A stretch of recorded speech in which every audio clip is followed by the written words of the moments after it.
Welcome back to the show. You know, whether you're strapped for time or you're trying to give your tired strands a break, washing your hair less can often be beneficial for a lot of reasons. Here with some tips for helping us go longer in between our washes is freelance hairstylist and makeup artist Kelby Blosser. Thank you so much for being on New Day. Thank you for having me. This is an issue that I deal with because I have to come here every day and try to have my hair look nice. Sometimes that's why you see me in a ponytail. But why is it important not to overwash your hair? Right. Okay. So when you shampoo each day, if it's every day or not, you're stripping the natural oils from your scalp. So essentially, what your body wants to do is reproduce those and overproduce sometimes, and so it's called sebum, and it'll overproduce and make your hair greasier. So that's why if you wash your hair all the time and you go one day without, your hair is extra greasy. Yes, oftentimes. It's interesting. Okay, so how often should we be washing our hair? I mean, it's going to take a little time for people who are used to washing every day, but I would say 2 to 3 times a week max, if you Max? can. Okay, well, then I am perfect. Yep. There you go. Only because my hair is naturally curly, and when I straighten it, it takes a long time and it's bad for it, but not everybody has naturally curly hair. So what happens, let's say, if you have fine hair? If you don't wash it, it gets really limp and it gets, you know, stuck to your head. What do you do? It does. So I have fine hair. Now people would say, no, you don't, but the texture is fine, but I have a lot of it. Even still, it does get really flat. It kind of sticks to your face. It kind of sticks to your scalp. You don't like that. So what I like to do is, you know, the dry shampoos and things. But to start, I really prefer the conditioning part, or this is the conditioner, which is a conditioning a cleansing conditioner, which doesn't strip your hair as much as a standard shampoo. So I bought this for myself initially, and it wasn't quite enough to remove some of the debris or deposit.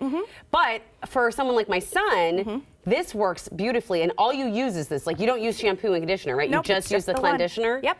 Okay. And what I would suggest for you is to give it another try and start with something like a shampoo brush or a scalp massager and work that in to really get everything broken up. And then the extra important part is to rinse really well, because it sometimes can be left behind. So you think, so I can, even if I put hairspray in my hair every day, everything, this is going to get rid of it? Yep. If I'm using my brush? Yep. I think it will really make a difference. Okay, I'm here for that.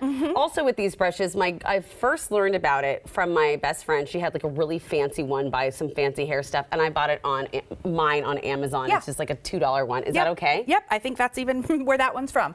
Fantastic. All right. So silicone scalp massager, really getting a good shampoo. What about dry shampoo?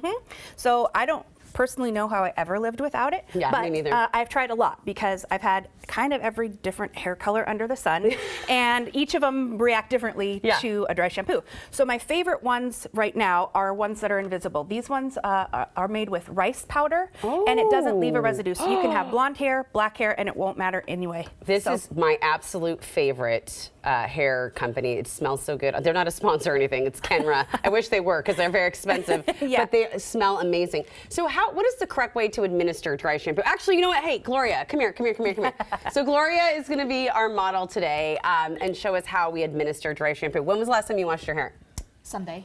All right. So is that good? Are we good? That's perfect. Yeah. All right. So how I would start, this one actually has a little ball inside. You can hear it. And you want to really shake it up well. Okay. And for her, I would definitely start in the part. You want to focus around her hairline. And then sometimes people will get under here because you can see that from the front.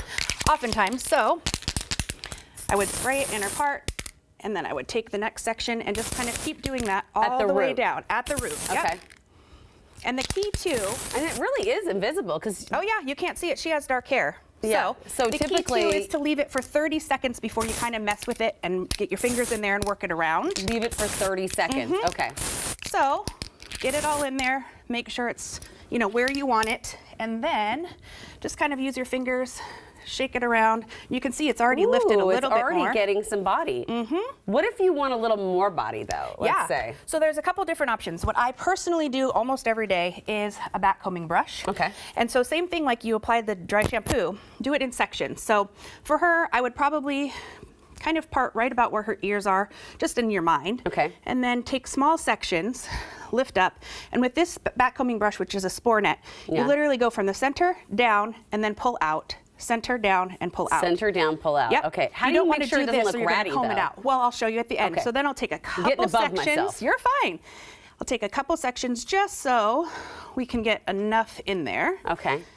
And then that is amazing. That you brush. can just slightly comb over. Oh, hey. And look it will at make you, that volume. fancy pants. Yeah, and you can even do it in the front. What I like to do is take the first layer and leave that out, and then do one under there, and then kind of comb it back over. Okay, you ready? We should go big fancy lunch now because your hair is looking so good. Yeah. I love that. Yeah, and this it's brush great. makes all the difference because there are a ton of like combs in the makeup room here at King 5. Right. Because we're all like, Yep. But that thing did like the work of like 4 brushes in one. Yes, and what I like is it's very gentle, so it's not going to break your hair. Okay. And it's actually easy to comb out at the end of the day. Okay. So it will stay during the day, but then you're not going to be fighting with tangles and really trying to, break your hair getting it out. I can't believe how clear that is. I mean, my gosh, I don't know if y'all have ever done this, but do you remember the days of using baby powder? Right.